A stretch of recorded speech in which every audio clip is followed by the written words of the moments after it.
오늘은 로마서 강해로 이제 47번째 시간입니다. 어둠의 일을 벗고 빛의 갑옷을 입자. 그런 주제로 말씀을 전하겠습니다. 어둠의 일을 벗고 빛의 갑옷을 입자. 자, 로마서 12장부터는 예수 믿고 구원받은 사람들, 즉 하나님의 은혜로 구원받은 사람들이 어떻게 살아야 되느냐, 여기에 대해서 가르치고 있습니다. 로마서를 읽다 보면 1장부터 11장까지는 하나님이 독생자 외아들을 보내셔서 우리의 죄를 사하시고 우리를 구원하신 그 놀라운 하나님의 사랑, 그 구원의 은혜, 여기에 대해서 가르치고 있어요. 우리가 그 은혜로 구원을 받았습니다. 그렇게 11장까지가 끝난다면은 12장부터는 그러므로 우리가 이렇게 살아야 됩니다 하는 것을 가르치고 있습니다. 그래서 우리가 쭉 지금 구원받은 우리들 그리스도인들이 어떻게 살아야 하는가를 지금 쭉 공부해 오고 있어요. 근데 오늘은 어떻게 살아야 되느냐? 어둠의 일을 벗고 빛의 갑옷을 입어야 한다. 성경 말씀 그대로 말씀입니다. 근데 좀 말씀이 비유적이죠.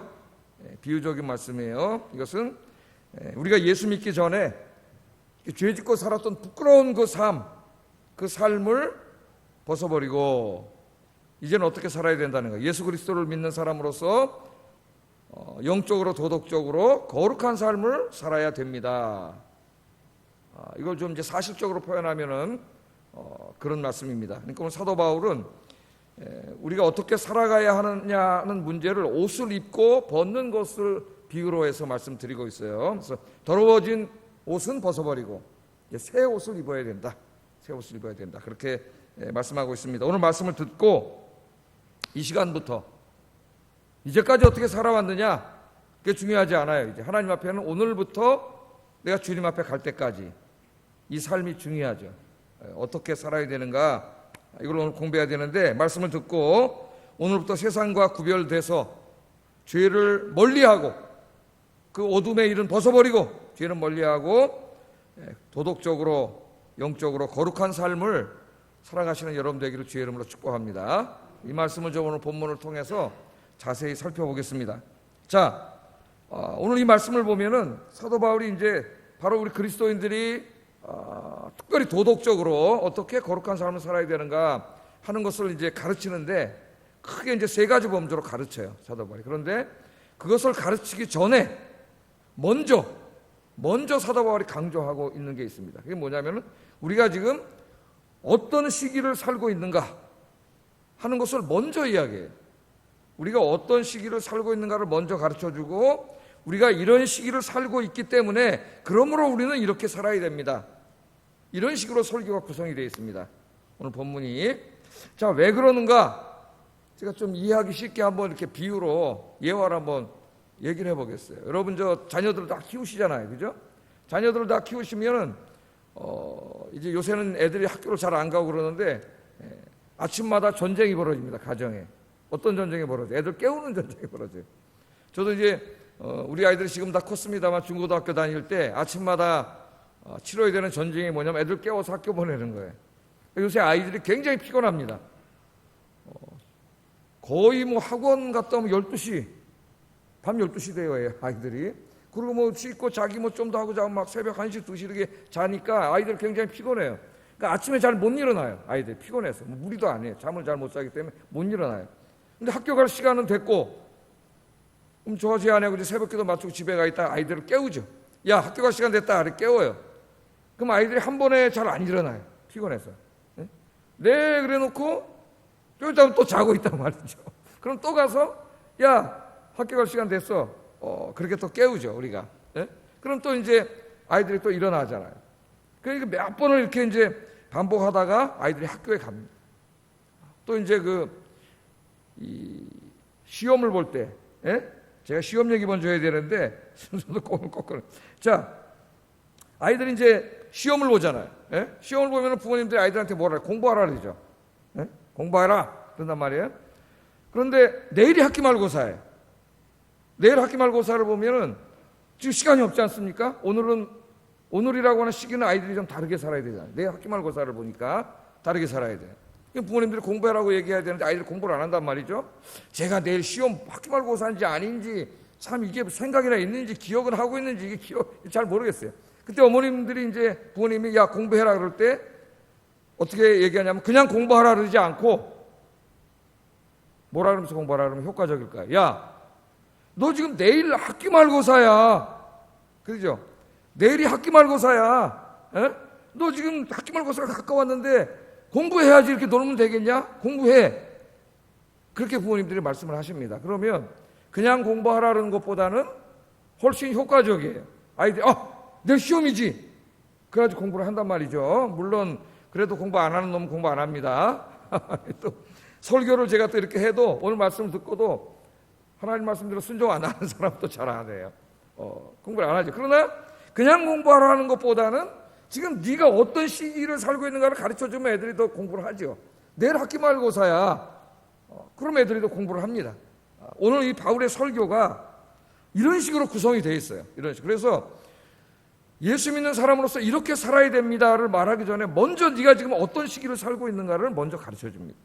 자, 오늘 말씀해 보면 세 가지를 말씀을 하는데 첫째는 자다가 깰 때가 벌써 되었다. 자다가 깰 때가 됐다. 우리가 살고 있는 시대가 지금 잘 때가 아니라 이제 깰 때라는 거예요. 깰 때. 두 번째는 우리의 구원이 처음 믿을 때보다 가까웠다. 가까웠다. 그렇게 말하고 세 번째는 밤이 깊고 낮이 가까웠다. 그렇게 말합니다. 자, 우리가 왜 이렇게 세상 사람들과 구별돼서 도덕적으로 거룩한 삶을 살아야 되냐 하면은 우리가 살고 있는 시기가 자다가 깰 때이고 우리의 구원이 처음 믿을 때보다 가까웠을 때이고 또 밤이 깊고 낮이 가까웠을 때이다 그 말이에요. 그리고 하나하나 이 말씀 좀 생각해 보겠습니다. 자, 자다가 깰 때가 벌써 되었으니 그렇게 말합니다. 사람들은 밤에 잠을 자죠. 어제도 여러분 잠을 주무셨잖아요. 예? 그럼 오늘 깼지 않습니까? 오늘 깨야지 교회 오지. 안 깨면 늦게까지 12시까지 자면은 교회 못 오시는 거죠. 또 아침에 교회 가야 되기 때문에 여러분 깨서 오셨어요. 그리고 제가 이제 그 아이들 깨우는 얘기를 여기서 해야 되는데 미리 해버렸네. 원고를 안 보고 오다가 미리 해버렸어요. 자, 여기 들어가야지 문맥에 맞아. 아침마다 아이들 깨울 때, 아이들 깨우잖아요. 학교 가라고. 애들 잘 안 일어나면은 또 부모님 몇 번씩 씨름해서 아이들이 깹니다. 야, 학교 갈 때가 됐어. 그래 깨워요. 그럼 이제 저희 딸은 좀 벌떡 빨리 일어나는 편인데 우리 아들은 조금 잘 안 일어나는 편이에요. 그래가지고 좀 혼을 많이 났어요. 아침에 안 일어나다가 지각하니까 지각하지 않게 막 이제 깨우면 애들이 벌떡 일어나가지고 막 씻고 옷 입고 가방 싸고 막 후딱 학교로 뛰어가야 이제 그때 부모님들이 안심을 하지 않습니까? 그때 이제 학교에 가게 되는데 그 지각하지 않고 수업에 들어간단 말이에요. 만약 일어나지 않고 계속 잠자면 학교 갈 수 있어요, 없어요? 학교 못 가죠. 그러니까 여기 이 말씀을 보면은 지금 저 학교 갈 시간이 다 됐는데도 그것도 모르고 잠자고 있는 아이들이 바로 우리들이에요. 우리들. 하나님이 보실 때 저와 여러분들이에요. 그리고 지금 학교 갈 시간이 가까웠다고, 주님이 재림하실 날이 가까웠다고 빨리 깨서 주님 맞을 준비를 하라고 지금 막 소리 지르는 사람이 누구예요? 사도 바울이 사도 바울. 사도 바울이고 결국은 하나님이 말씀하시는 거죠. 하나님, 우리 아버지이신 하나님이 바울을 통해서 우리에게 말씀하시는 거죠. 그러니까 여기 학교 갈 시간은 언제입니까? 우리 주님이 재림하실 날이에요. 주님이 다시 오실 날이 가까이 왔기 때문에 학교 갈 시간이 가까이 왔기 때문에 더 자면 안 됩니다. 더 자면 아이들이 학교에 갈 수가 없어요. 깨워야 돼요. 그래서 목사인 저는 어떻게 돼요? 여러분들을 깨워야 돼요. 깨워야 돼요. 그래야 학교 갈 수가 있어요. 제가 여러분을 깨우고 여러분이 깨야 주님이 오실 때 하나님 나라의 축복에 참여할 수 있게 되는 줄로 믿습니다. 그래서 오늘 여기 자다가 깰 때가 됐다는 말은 이제 우리가 영적으로 깨어야 된다는 말이에요. 잘 때가 아니에요. 지금 우리의 예배 생활, 기도 생활, 말씀 묵상 생활, 또 봉사하고 전도하는 이 생활에 있어서 더 이상 신앙의 잠을 잘 때가 아니라는 거예요. 사도 바울이. 왜냐하면 주님이 오실 날이 가까웠기 때문에 주님 맞을 준비를 해야 돼요. 영적인 준비를 해야 돼. 그래서 성경에서는 여러 군데서 우리가 이렇게 각성해서 신앙생활을 해야 하는 것을 자다가 깨는 것으로 많이 가르치고 있습니다. 오늘 말씀을 듣고 여러분 신앙의 잠에서 다 깨어나시기를 주의 이름으로 축복합니다. 또 이 설교 시간에도 깨어나야지. 설교 시간에 자면 안 되겠죠. 자, 두 번째, 밤이 깊고 낮이 가까웠다.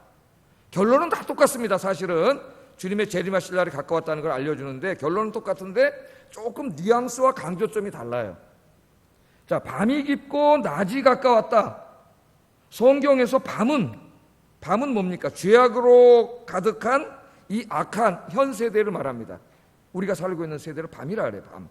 죄악으로 그냥 캄캄해진 밤에 우리가 지금 살고 있죠. 또 낮은 언제냐면은 예수 그리스도의 영광이 나타날 그 재림의 때, 구원이 완성되고 하나님 나라가 이 땅에 완성될 때, 그때를 낮이라고 해요. 성경에는 낮. 그러면 여기 밤이 깊었다. 밤인데 밤이 깊었어요. 여러분, 밤이 깊어.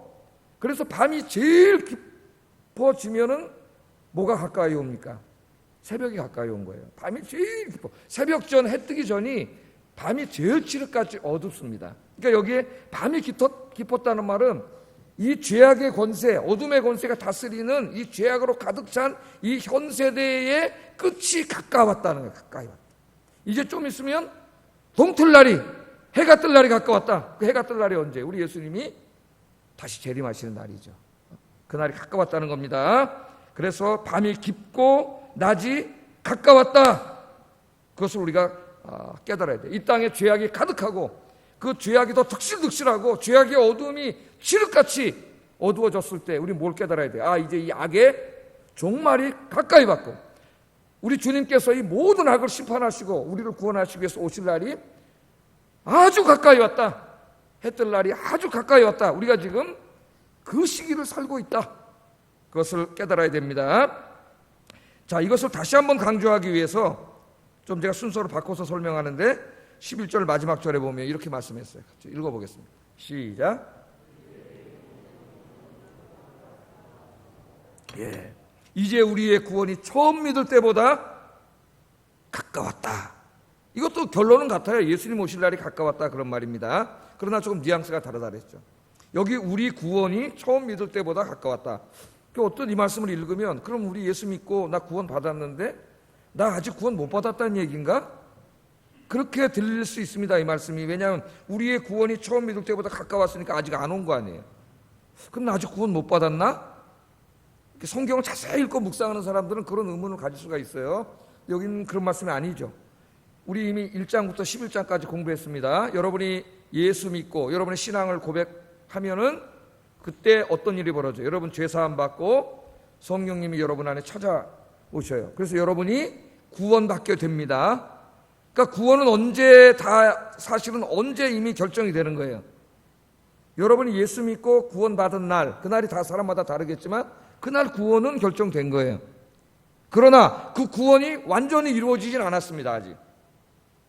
특별히 우리 육신이 아직 구원을 받지 못했죠. 이 육신은 언제 구원받아요? 우리 예수님께서 재림하시는 날, 그때 부활할 때, 그 부활이 육신의 구원이에요. 그때 완전히 구원받아요. 그러니까 우리는 한편으로 생각하면 구원을 받았지만 또 한편으로 생각하면 육신적으로 보면 아직 구원을 완전히 받지 못했어요. 우리의 삶이 그 긴장 가운데 있기 때문에 구원받은 사람도 어떨 때 힘들고 병도 걸리고 걱정하고 염려하고 이런 게 찾아오는 거예요. 아직 육신의 연약함이 있기 때문에. 여기 너희의 구원이 처음 믿을 때보다 가까웠다는 말은 이제 그 영과 육이 다 구원받을 그날이 가까웠다는 말이에요. 그 구원이 완성되는 날이 바로 예수님이 재림하시는 날이죠. 그날이 가까웠다 그렇게 말합니다. 그러니까 이것은 그 예수님이 재림의 어떤 그 임박성도 얘기하지만 또한 확실성도 이야기하는 거예요.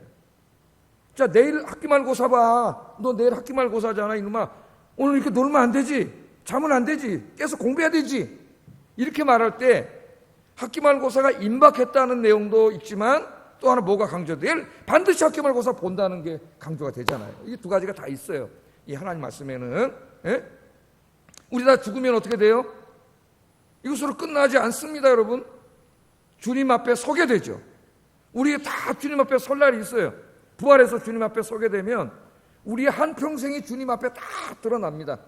여러분 태어나서부터 한평생이 주님 앞에서 다 드러나요. 하나님의 보좌 앞에서. 그래서 우리 한 인생에 대해서 한평생에 대해서 하나님 앞에 책임져야 돼요. 그걸 법률적인 용어로 말할 때는 하나님의 심판, 하나님의 재판 그렇게 말하고, 경제적인 용어로 말할 때는 결산이라고 말하죠. 마태복음 25장에 보면 달란트 비유에서는 우리의 인생을 다 어떻게 돼요? 하나님 앞에 결산할 날이 있다는 거예요. 그러니까 지금 사도 바울이 먼저 얘기하고 싶은 건 뭐냐 하면, 어떻게 살라고 하는 걸 가르치기 전에 지금 우리가 바로 그 주님 만날 날이 굉장히 가까이 왔다는 거예요. 가까이 왔다는. 반드시 주님 앞에 선다는 거예요. 우리가 그것을 깨닫게 되면은, 그걸 자각하게 되면은 함부로 살 수가 없죠, 여러분. 내가 주님 앞에 설 날이 가까이 왔고 반드시 주님 앞에 서게 되고 그 앞에서 내 한평생이 다 드러난다고 한다면, 오늘 하루하루 한 시간이 이게 그냥 다 지나가 버리는 게 아니잖아요. 주님 앞에 다 드러나잖아요. 마치 엄마가 내 학기말고사 일이 내일이라고 가르쳐 주는 것처럼 오늘 하나님 바울을 통하여 우리가 어떤 시기를 살고 있는가를 우리에게 강조하고 있습니다. 그러나 여러분, 예수님이 재림하지 않으셔도 내가 죽으면 끝입니다. 더 이상 기회가 없어요. 천주교처럼 연옥 그런 건 없습니다, 여러분. 죽은 이후에 기회가 없어요. 그러므로 사실은 내가 죽으면 끝이에요. 그러므로 예수님이 내 생애에 재림하지 않으셔도 어떻게 보면 내 수명이라고 하는 것이 나에겐 답니다. 그죠? 그런데 여러분, 이 수명은 하룻밤 잘 때마다 어떻게 줄어들어요? 늘어나요? 늘어나시는 분이 있습니까? 다 줄어들어요. 인간은 태어나면서부터 다 사형 선고를 이미 받고 태어나는 거예요. 그래서 하룻밤 잘 때마다 무덤을 향하여 한 걸음 한 걸음 걸어가고 있는 겁니다. 우리는 계속 줄어들고 있는 거예요. 언젠가 하나님이 부르실 거예요. 언제 부르실지는 몰라요. 그날 우리는 우리 인생이 다 하나님 앞에 책임을 져야 돼요. 그래서 이 말씀은 종말론적인 의미도 있지만 실존적인 의미도 있다. 이 말씀을 깨닫고 늘 내가 지금 어떤 시기에 살고 있는지 늘 생각하시고, 잠시 잠깐이면 내가 주님을 만나는 그날이 반드시 있다는 거 생각하시고 사시는 여러분 되길 주의 이름으로 축복합니다. 이거 꼭 생각하셔야 돼요. 반드시 주님 앞에 서게 되고 내 인생은 다 드러난다. 그런데 그 주님 오실 날이 지금 굉장히 가까웠다. 자고 있을 때가 아니다. 지금 이 어둠 속에 있을 때가 아니다. 그렇게 지금 안타까운 마음으로 하나님이 바울을 통해서 설교하신 거예요. 자, 이 말씀을 한 다음에 이제 그렇다면 우리가 이 주님을 기다리는 우리가 어떻게 살아야 되느냐, 이걸 구체적으로 가르칩니다. 12절 하반절에 보면, 그러므로 우리가 어둠의 일을 벗고 빛의 갑옷을 입자, 그렇게 얘기해요. 그러므로 우리가 어둠의 일을 벗고 빛의 갑옷을 입자. 그러니까 우리가 하나님 앞에 도덕적으로 거룩하게 살아야 되는 것을 옷을 입고 벗는 비유로 이야기하고 있는 거죠. 여러분, 이제 옷을 우리가 입습니다. 그럼 오늘 같은 비 오는 날은 막 이제 흙탕물이 막 묻고 막 그러잖아요. 그럼 어떻게 해야 돼요? 새 옷을 입으려면 집에 가서 옛 옷을, 이 더러워진 옷은 벗어야죠. 이 옷을 벗어버려야 깨끗한 새 옷을 또 입고 내일 또 직장에 나가실 수가 있잖아요. 그러니까 예수님 믿기 전에 우리가 어둠 속에서 그 부끄러운 죄를 졌던 그것을 옷이에요. 그러니까 더러워진 옷이야. 오늘 막 비 맞고 그래가지고. 근데 예수 믿고도 그걸 계속 그냥 그러고 살면 안 되죠. 이거 어떻게 해야 돼요? 벗어버리고 우리 예수님이 깨끗하게 빨아주신 새 옷을 입어야 된다는 거예요. 그러므로 어둠의 일을 벗는다는 말은 나의 부끄러운 옛 삶을 벗어버린다는 거예요. 그리고 빛의 갑옷을 입는다는 말은 우리 예수님이 깨끗하게 만들어주신 그 예수님의 거룩성을 입는다는 거예요. 우리가 눈에 보이진 않지만 거룩한 세마포 옷, 영적인 세마포 옷을 우리가 입는다, 입어야 한다 그렇게 말합니다. 그래서 여러분, 우리 삶이라고 하는 것은 보여져요, 안 보여져요? 우리의 마음은 안 보여지지만 삶은 보여져요. 그래서 열매로 한다 그랬죠. 우리 예수님이 옷은 보여지는 거예요. 그 사람 말하는 거, 행동하는 걸 통해서 드러나는 겁니다. 자, 그런데 여기 하나 흥미로운 것은 이 어둠의 일을 벗고 빛의 갑옷을 입자 그럴 때 그냥 빛의 옷을 입자 그렇게 말하지 않고 그 옷을 갑옷이라고 그랬습니다. 갑옷. 그리고 그 다음 절에는 주 예수 그리스도의 옷이라고 또 다르게 설명하고 있어요. 같은 말인데, 그럼 왜 이것을 갑옷이라고 그랬을까? 갑옷은 언제 입는 거예요? 평상시에 입는 거예요? 전쟁할 때 입는 거예요? 군인들이 입는 옷이죠. 전쟁 나갈 때, 자기 보호하기 위해서 전쟁 나갈 때 입는 갑옷이에요. 그러므로 여기서 사도 바울이 강조하고자 하는 것은 우리가 이 세상에 나가서 하나님이 기뻐하시는 이 도덕적으로 거룩한 삶을 사는 것은 쉬운 일이 아니라는 거. 이것이 영적인 전쟁이라는 겁니다. 그러니까 여러분 내일부터 나가서 정말 이 하나님 말씀대로 거룩하게 살려고 하면은 여러분 그 누군가 여러분을 방해하는 세력이 있어요. 그렇게 살지 못하도록. 강력한 세력, 보이지 않지만 엄청나게 강력한 어둠의 권세, 그 권세가 있습니다. 그게 여러분을 방해할 거예요.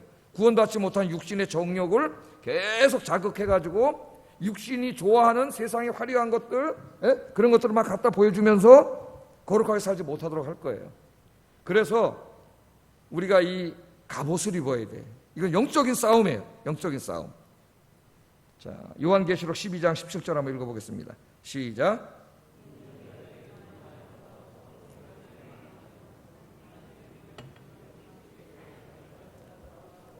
바다 모래 위에 섰더라. 아멘. 이제 계시록에 대한 자세한 강해는 제가 이미 다 해가지고 홈페이지에 올려놨기 때문에 여러분들이 이제 아침에 묵상하시면서 여러분 조금만 시간을 하루에 1시간씩만 드리면 계시록 전체를 공부할 수 있고 또 중간중간 어려운 말씀 이해 못한 거 다시 찾아서 읽으면서 공부할 수 있도록 그렇게 해놨지만 30몇 개 성경 강해를 올려놨습니다.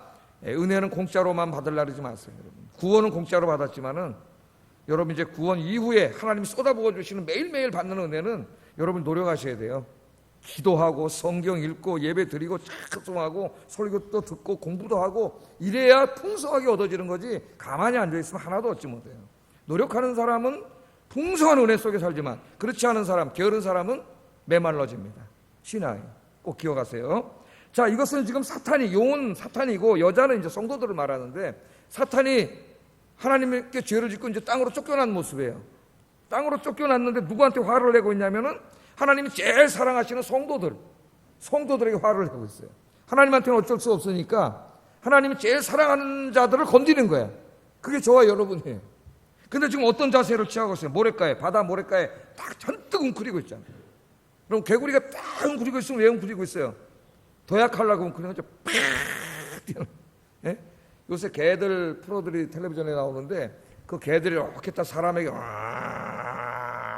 딱 물라 그럴 때는 그 자세가 나옵니다. 그럼 개 전문가들이 금방 알아요. 피하세요. 딱 개를 막아. 예? 웅크리잖아요. 이거 잔뜩 웅크리고 있어요. 이것은 하나님을 향하여 어쩔 수 없는 이 사탄이 하나님이 사랑하시는 성도들을 공격하려고 하는 것입니다. 근데 이 공격은 요한계시록 이제 이 13장으로 바로 넘어가면은 하나는 환난과 핍박의 박해를 통해서 정치 권력을 통한 박해예요. 예? 우리도 지금 비슷한 것이 좀 이루어지고 있는데 정치 권력을 통한 박해고 두 번째는 인간의 이 육신의 정욕을 자극해서 일으키는 이 세상의 화려함 통해서 일으키는 유혹입니다. 유혹. 예? 오늘 본문에는 유혹의 의미가 상당히 강하죠. 그래서 우리 쓰러뜨리려고 하는 거예요. 그러므로 우리는 항상 어떻게 돼요? 영적으로 무장해야 돼. 예수 그리스도로 옷 입어야 되는데 그 예수 그리스도로 옷 입는 것이 바로 그 갑옷이야. 갑옷. 그래야 싸울 수 있어요. 예수 그리스도로 옷 입고 싸우면 백전백승하는 줄로 믿습니다. 그 에베소서 6장 10절 12절에서는 이것을 하나님의 전신갑주라 그래요. 전신갑주. 읽어보겠습니다. 시작.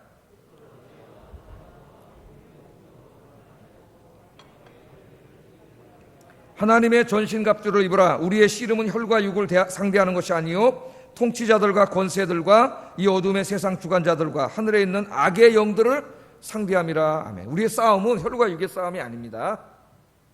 악한 영들과의 싸움이에요. 사탄과 그와 함께 타락한 귀신들과의 싸움이에요. 그래서 우리가 육을 입은 자들과 싸우려면 무기가 있어야 되죠. 물질적인 무기가 있어야 되지만 영의 싸움이기 때문에 이거는 무슨 이런 무기를 갖고 싸우는 싸움이 아니에요. 갑옷, 진짜 무슨 갑옷을 입는 싸움이 아니에요. 영적인 갑옷을 입어야 돼요. 예? 하나님의 전신갑주를 우리가 입어야 됩니다. 예수 그리스도로 옷 입는다 그랬어요. 오늘 말씀은. 또는 빛의 갑옷을 입는다 이런 말씀으로 얘기하고 있습니다. 이 영적인 무장을 하고 여러분이 나가서 내일부터 사셔야 돼요. 그 매일매일 하셔야 돼요. 그래야 승리할 수 있어요. 언제 해야 될까요? 아침에 출근하기 전에 하셔야 돼요. 일어나자마자 출근하기 전에. 여러분 예수님께서 가르쳐 주신 주기도문은 무슨 기도라 그랬죠? 언제 드리는 기도라 그랬죠? 하루 중에 아침 기도라 그랬습니다. 하루를 시작하기 전에 반드시 드리는 기도예요. 그래서 모든 예배는 축도로 마치지만은 새벽 기도는 주기도문으로 마칩니다. 왜? 우리 예수님이 아침에 주기도문 하라 그랬잖아요. 그 주기도문 중에 어떤 말씀이 있어요? 오늘도 시험에 들게, 마귀의 시험에 들게 하지 마시고 나를 악으로부터 구원해 주십시오. 이 기도를 하고 나가야 돼. 아침에 나가면 사탄이 지금 나를 쓰러뜨리려고 하기 때문에, 보이지 않지만 그 악의 세력이 있기 때문에 내가 이 기도를 하고 나가야 됩니다. 하나님 앞에 기도하지 않으면 져요. 목사도 져요.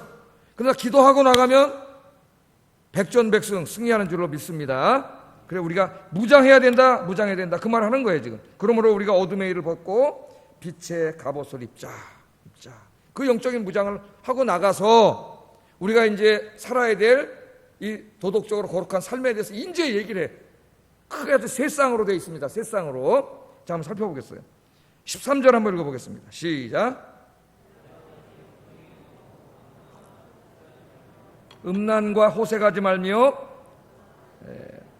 시기하지 말고, 다투거나 시기하지 말고, 그렇게 되어 있습니다. 자, 낮에와 같이 단정히 행하라. 낮에 사람들은 잘 보이죠. 햇빛이 뜨니까 잘 보여요. 그러니까 어떻게 옷도 먼지 묻었나 흙 묻었나 보고 단정하게 싹 이렇게 하고 댕기고, 행동도 단정하게, 누가 보면 안 되니까 그러고 댕기지만 밤에 어두우면 어떻게 돼요? 어두우면 뭐 엉망진창이 되잖아요, 사람이. 그래서 여기 낮에와 같이, 항상 우리는 낮에 사는 사람들, 예? 하나님이 다 보고 계셔요. 그러니까 항상 단정하게 살아요. 뭐 이렇게 겉으로 옷을 입고 뭐 이런 것부터, 더 중요한 건 여러분의 영혼과 마음과 행동과 모든 것이 다 단정해야 돼. 예? 단정하게 행하라 그랬는데, 그럼 단정하게 행하는 게 뭐냐? 세상에 하지 말아야 될 것 세 개를 얘기하고 있습니다. 첫째는 뭐 하지 말라 그랬어요? 방탕과 술 취하지 말라, 그렇게 말했습니다. 술 취하는 거는 뭐 제가 설명 안 해도 여러분이 잘 아시겠죠. 방탕하지 말라 그랬습니다. 방탕. 여기 방탕은 원래 의미는 방탕한 파티를 말해요. 방탕한 파티. 그러니까 뭐 예를 들어서 지금 뭐 저 클럽 이런데, 홍대 같은 데 가면 젊은 친구들 많이 나오는 데 있잖아요. 그런 데나 혹은 뭐 룸살롱, 뭐 난 한 번도 가보지 않았지만은, 이런 데서 열리는 그 먹고 마시고 흥청대고 막 이런 거죠. 예? 이런 삶을 살면 안 된다는 거예요, 우리 그리스도인들이. 오늘날 많은 현대인들이 먹고 마시고 흥청대는데 돈과 시간을 다 쏟아붓고 있습니다. 오늘 하나님은 말씀하십니다. 그리스도인들은 그러한 삶을 살아서 안 된다. 그거는 방탕한 삶이다. 하나님 앞에 방탕한 삶을 살았던 사람이 누구예요? 예수님이 예화 속에 설교한 탕자지, 탕자. 그게, 예? 하나님 주신 것들을 가지고, 아버지가 주신 거 가지고 와가지고 술 먹고 그냥 기생집에 가고 그냥 이 방탕하게, 예? 방탕한 파티 열다 다 쏟아붓고 거지가 돼갖고 하나님 앞에 돌아오지 않습니까? 예? 바로 그 모습이에요. 그래서 이 방탕한 삶을, 먹고 마시고 흥청대고 이런 삶을 살아서는 안 된다, 그리스도인들은. 그리고 술 취해서는 안 된다. 어떻게 보면 하나의 말씀일 수도 있어요. 조금 제가 술 취하는 건 좀 구분해서 말씀을 드리겠습니다. 술 취하지 말라, 술 취하지 말라, 그렇게 말합니다. 술 취하는 거는 뭐 말 그대로 술 마시고 취하는 거죠. 예? 술 취하지 말라 그랬으니까 술만 안 취하면 될 거 아니에요, 마시고. 그렇게 생각하면서 말하면서 술을 잘 드시는 분들도 계십니다. 그런데 하나님 뭐라고 말씀하셨나 오늘 잘 들어보세요. 자, 우리나라를 보니까요, 경제협력개발기구 OECD 30개국 회원국 중에서 술을 가장 많이 마시는 나라가 우리나라라고 통계가 나왔습니다. 우리나라 사람들 왜 이렇게 술을 좋아할까요, 여러분? 하여튼 우리 아이들이, 특히 젊은이들도 술을 너무 많이 마시는 것 같아요. 그러니까 세계보건기구 보고에 의하면은 우리나라에서 소주나 위스키 같은 20도 이상의, 이게 굉장히 독한 술이죠. 독한 술 소비량이 OECD 이 10개국 중에서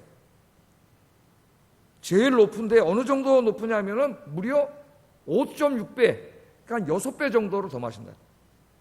그러니까 서양 사람들은 지금 독해도 이렇게 희석시켜서 마시는데 우리나라 사람들은 독한 술을 그냥 마셔.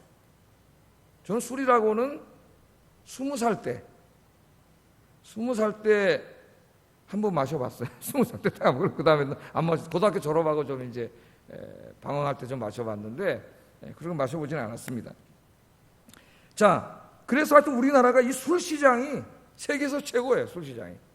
그래서 여러분 이제 마트를 이렇게 가보면은 병들이요, 이제 음료수병, 콜라병, 사이다병, 뭐 이제 콜라 사이다 이런 걸 좀 마시는 데 사다가 병들이 있는데, 이렇게 쑥 보면은 정말 이쁘고 멋있는 병들이 쫙 있는 데가 있더라고.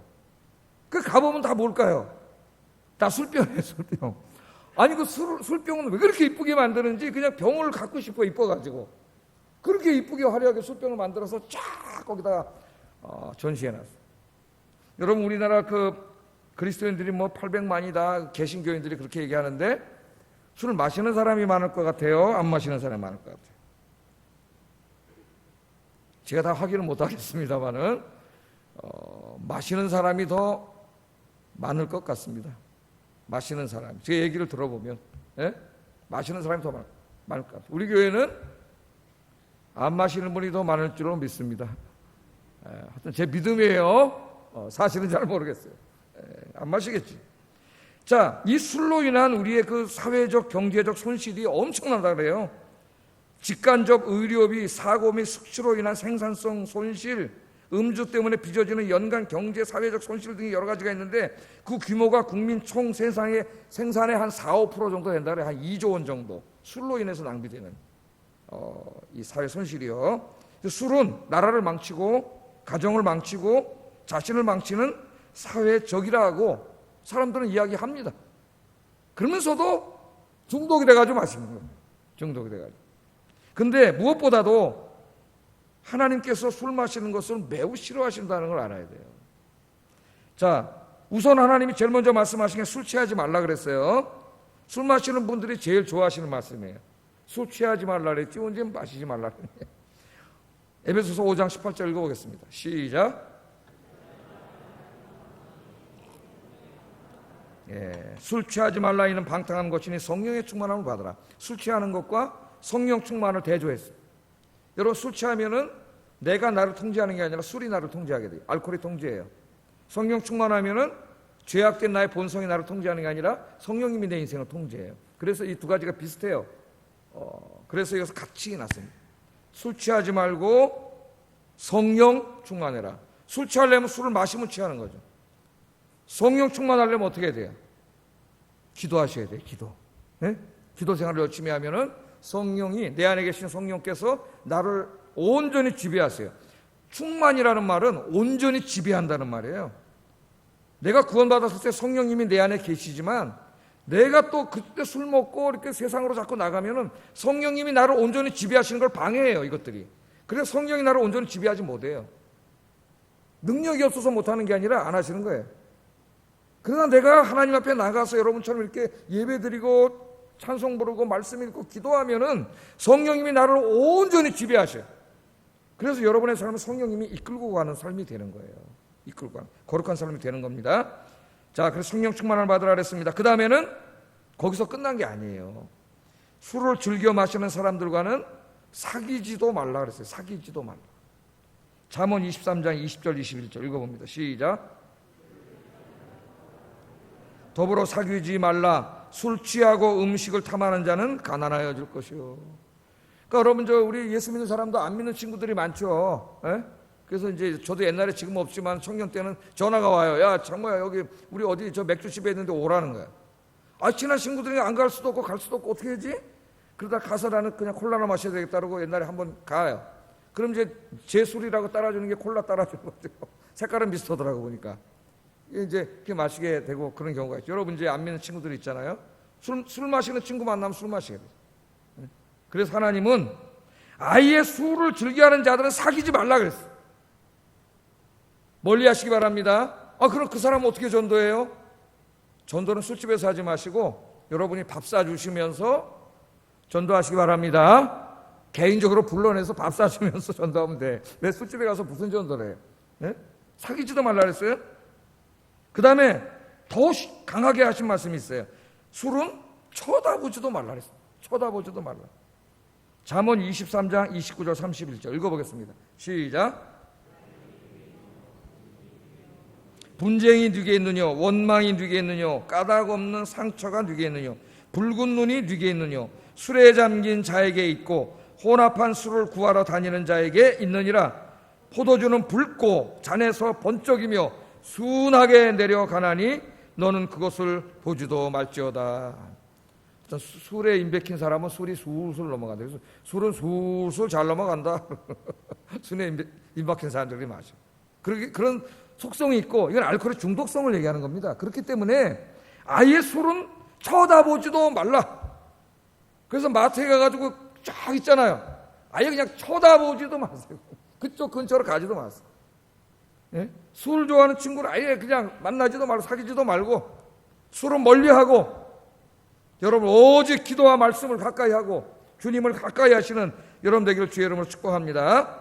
술 마시는 돈으로 하나님께 헌금 드리고 어려운 이웃을 돕고 사랑하는 아내와 아이들과 함께 외식이라도 한 번 더 하세요. 예? 술 먹는 시간, 술 먹는 돈 절약해서, 술 먹는 시간 절약해서 성경 읽고 기도하시고, 술 먹는 돈, 그건 엄청 비싸잖아요. 술 그거 절약해서 하나님께 헌금도 드리고 어려운 이웃도 도우시기를 주의 이름으로 축복합니다. 단지 여기서 하나님이 술 먹지 마시지 마라, 그걸 행동 하나를 말하고자 하는 게 아니에요. 여러분, 술과 방탕한 삶은 하나님이 선물로 주신 여러분의 인생과 재물과 시간을 전부 다 낭비하고 하나님이 주신 사명을 저버리는 죄를 짓는 거예요. 신학적으로 말하면 여러분의 인생을 낭비하는 겁니다. 하나님이 여러분을 구원해 주셨을 때는 여러분을 통하여 뜻하신 바가 있어요. 그걸 우리 사명이라 그래요. 하나님은 우리 모두를 향하여 큰 뜻을 가지고 계십니다.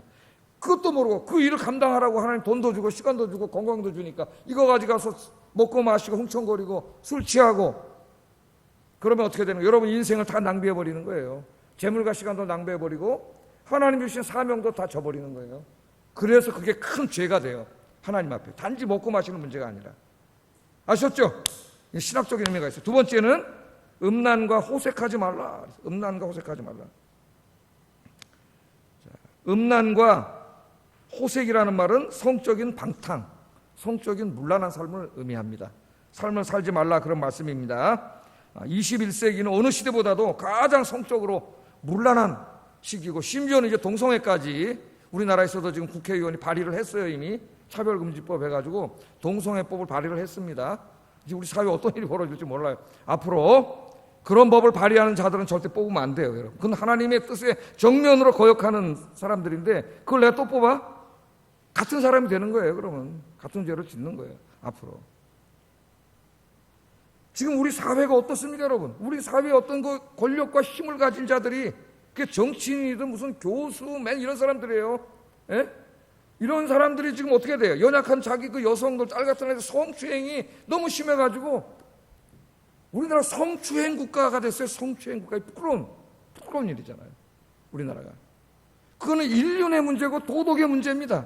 그런데 그게 또 무슨 여기 또 의견이 나눠서 갈등이 이루어지는 이 정말 한심한 나라예요, 이 나라가. 여러분, 남의 얘기만이 아니잖아요. 우리 한번 봅시다. 여러분, 우리 핸드폰, 컴퓨터, TV에는 날마다 추악한 음란물들로 넘쳐나고 있어요. 뭐 우리 손에 있습니다. 다 여기 지금 있어요. 여기. 예? 어딜 가지 않아도 그런 것들을 통해서 마귀가 우리를 유혹하고 있습니다. 하나님 말씀하세요. 그런 것으로부터 깨끗해야 된다. 깨끗하고 순결한 삶을 살아야 된다. 그렇게 말씀하시면서 이 음행은 다른 죄와 다르게 취급하십니다. 하나님이. 이걸 아셔야 돼요. 그게 어디 있느냐? 고린도전서 6장 18절 20절에 있어요. 한번 읽어보겠습니다. 시작.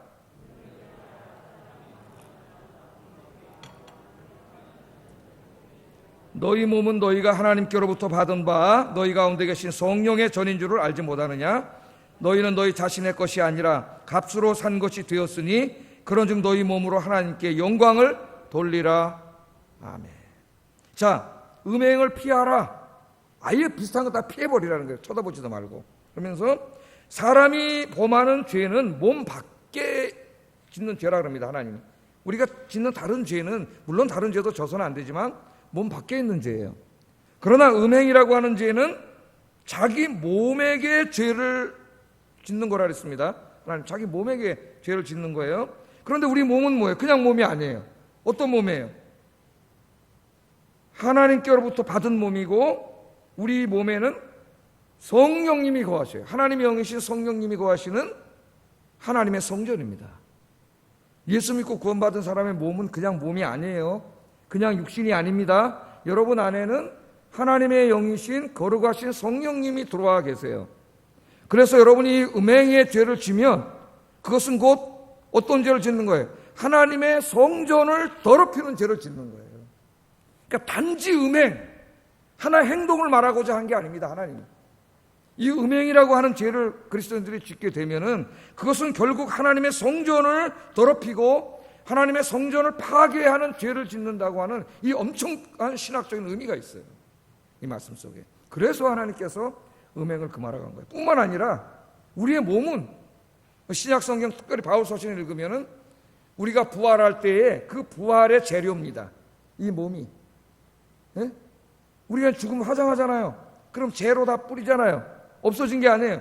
부활의 날 우리가 새 몸을 주실 때 하나님 무슨 다른 걸로 만드는 게 아니에요. 이 몸을 화장한 그 재를 가지고 하나님 새 몸을 만드는 거예요. 그래서 사도 바울이 바로 이 몸이 부활할 몸이기 때문에 거룩하게 살아야 된다고 가르쳐요. 이 두 가지 의미가 있다는 거 절대 잊지 마시고, 내 몸은 뭐예요? 하나님의 영이 거하시는 하나님의 집, 성전인데, 음행은 이 몸에다 죄를 짓는 거기 때문에 성전을 더럽히는 죄다. 늘 깨닫고 여러분 순결하고 깨끗하게 사시는 여러분 되길 주의 이름으로 축복합니다. 이제까지 뭐 어떻게 살아왔든지 간에 그런 건 중요하지 않아요. 오늘 이 시간부터 배웠으니까 과거의 죄는 하나님 앞에 무릎 꿇고 철저히 회개하고 오늘부터 주님 나라에 갈 때 예수님 만날 날이 얼마 안 남았잖아요. 이걸 깨닫고 순결하고 깨끗한 정말 정결한 그리스도의 신부들이 되시기를 주의 이름으로 축복합니다. 세 번째, 이제 마지막으로는 다툼과 시기. 다투고 싸우고 그 말이죠. 싸우고 시기하지 말라. 이 말은 이제 교회 공동체 안에 계속 성전에 대한 말씀을 하시는데, 교회 공동체, 눈에 보이는 가시적인 교회, 음행이 마음의 성전에 관한 것이라면 이거는 우리 눈에 보이는 교회입니다. 이 성전, 가시적인 성전에 관한 것이에요. 자, 우리 인간이 살다 보면은 우리 인간 다 다르기 때문에 때로 감정이 상할 때가 있어요, 서로에게. 그러면은 다툼이 일어나죠. 미움이 일어나고 다툼이 일어납니다. 갈등이 일어나고. 그렇게 하지 말라는. 근데 이 모든 다툼의 근원을 보면 대부분이 시기심에서 시작돼요. 시기심이 뭐냐? 심리학자들은 그렇게 얘기합니다. 내가 가장 이루고 싶었던 어떤 그 모습, 내가 가장 갖고 싶었던 어떤 그것, 그것을 나는 이루지 못했고 갖지 못했는데 어느 날 교회 보니까 우리 구역 식구에, 우리 전도회에 그것을 다 갖춘 사람이 있는 거예요. 그럼 내 마음속에서 어떤 마음이 생겨요? 시기하는 마음이 생겨요. 시기하는 마음이 생기면 미워지는 마음이 생기고 꼴보기 싫어지는 마음이 생기고 그 사람이 말하는 것마다 다 꼴보기 싫어져요. 그래서 그 사람이 어떤 주의를 하려고 해도 협력하지도 않아요. 이래가지고 교회에 모든 다툼과 싸움이 일어나는 게 시기 질투입니다. 그러니까 시기 질투도 안 해야 되겠지만 시기 질투를 단지 그냥 하나의 어떤 심리적인 기자나 행동으로만 말하고자 하지 않아요, 성경은. 이렇게 해서 교회가 갈등이 일어나면은 그게 어떤 죄를 짓는 거냐 하면은 하나님의 성전을 파괴시키는 죄를 짓는 것이라고 이야기해요. 그래서 큰 죄가 됩니다, 여러분. 고린도전서 3장 16절 17절 읽어보겠습니다. 시작.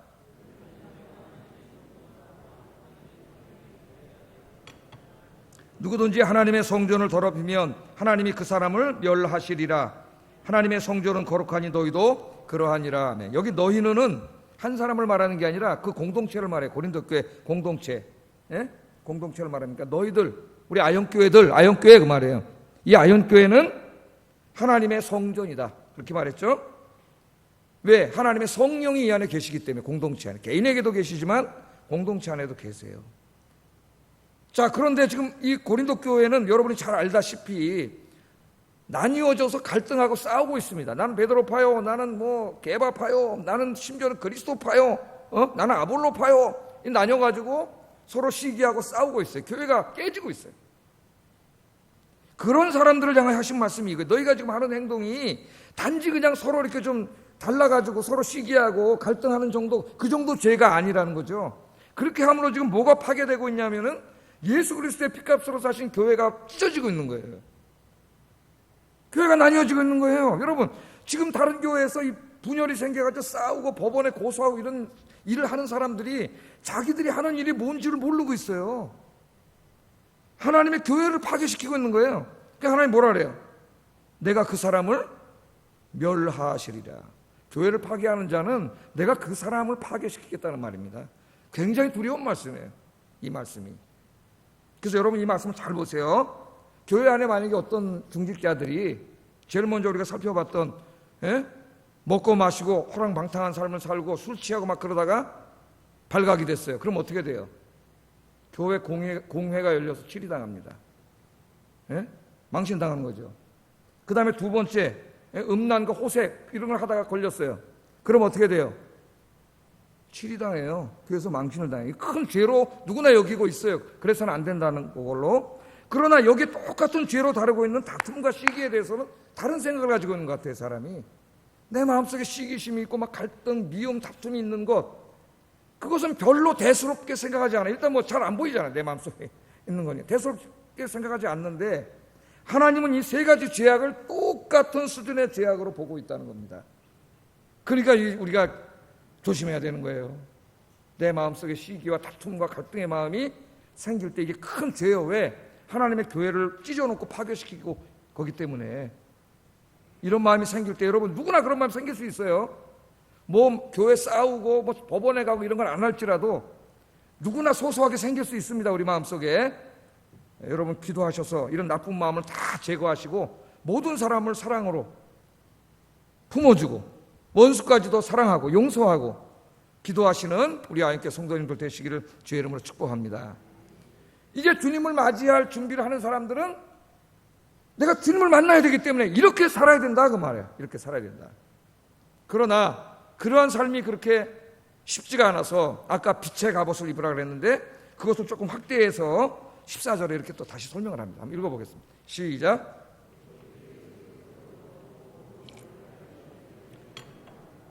아까 빛의 갑옷을 입으라 그 말을 좀 풀어서 오직 주 예수 그리스도로 옷 입으라 그렇게 말해요. 이게 다 동사가 명령형으로 되어 있어요. 명령형. 하나님이 우리에게 하라고 명령하는 겁니다. 명령형. 그러니까 명령형으로 하신 말씀은 뭐가 필요해요? 우리의 의지적인 결단과 노력을 요청하는 거죠.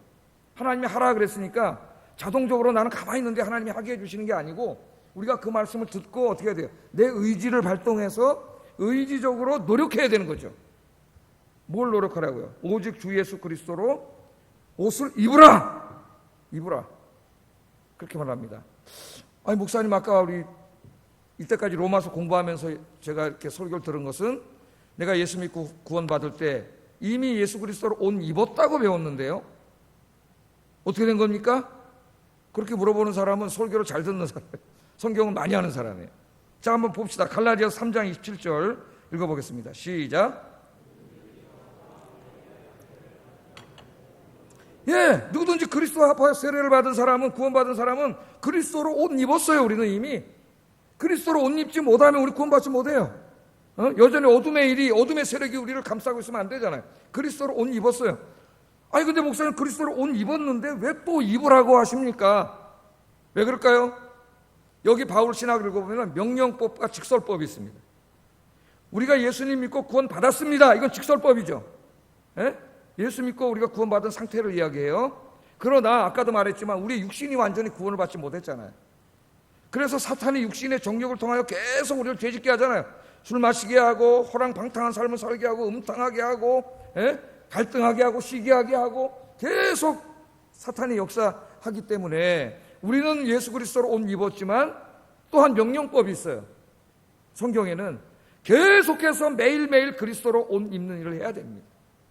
이 육신이 완전히 구원받을 때까지는 계속 그리스도로 옷 입는 일을 해야 돼요. 그래서 성경은 두 가지를 다 이야기해요. 이미 구원 받았어요. 그러나 구원을 또 이루라고 이야기해요. 예수 그리스도로 옷 입었지만 또 여전히 우리는 날마다 우리 예수 그리스도로 옷 입는 일을 해야 돼요. 더러운 옷을 벗어버리고 예수 그리스도로 옷 입어야 돼요. 자, 그러면 이 예수 그리스도로 옷 입는다는 말은 뭐냐? 어떻게 하는 거냐? 구체적으로 적용하고 우리 한번 기도하겠습니다. 자, 예수 그리스도로 옷 입으려면 그 예수 그리스도의 거룩함, 그 밝음, 그것으로 내 삶이 완전히 옷을 입으려면 어떻게 해야 되느냐? 매일매일 하셔야 될 일이 있어요, 여러분이. 첫째, 예수 그리스도의 인격과 삶과 가르침을 매일 깊이 묵상해야 됩니다. 내 마음속. 예수님이 어떻게 사셨는지, 예수님의 인격이 어떤 인격인지, 예수님의 가르침이 뭔지를 늘 묵상해야 돼요. 그리고 두 번째는 그 예수님의 인격, 그 예수님의 삶을 그대로 본받으려고 의지적으로 노력을 해야 되고, 또 예수님이 가르치신 말씀대로 살려고 힘써야 돼요. 용서하려고 힘쓰고 사랑하려고 힘써야 돼요. 그리고 세 번째는 그것만으로도 안 돼요. 예수님처럼 살기 위해서 십자가 앞에 나아가 날마다 매달려야 됩니다. 기도해야 돼요. 그게 다른 말로 하면 빛의 갑옷을 입는 거고 영적인 무장을 하는 거예요. 그러면 우리 마음속에 예수님의 마음이 생기기 시작합니다. 예수님의 마음. 사도 바울이 이렇게 말했죠. 빌립보서 2장 5절 읽어보겠습니다. 시작. 그리스도 예수의 마음이니. 그렇게 하면은요, 우리 마음속에 어둠의 권세, 막 방탕하고 음란하고 싸우고 막 시기하려는 이런 어둠의 권세가 싹 사라지고 우리 마음속에 예수의 마음이 생겨요. 예수로 충만해져요. 내가 예수로 충만해지면, 예수님으로 충만해지면은 오늘 세상에 나가서 어떻게 살까요? 작은 예수로 사는 거예요. 여기 지금 세 가지 가르침 말씀대로 살 수 있는 거예요. 여러분들의 삶이 오늘부터 그런 삶이 되기를 주의 이름으로 축복합니다. 기도하겠습니다. 자, 주님 재림하실 날이 가까이 왔습니다.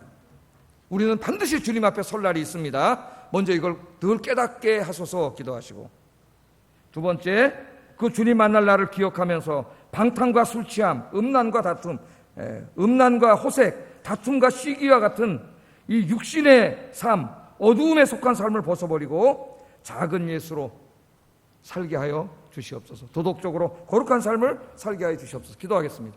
사랑과 은혜가 충만하신 아버지, 감사합니다.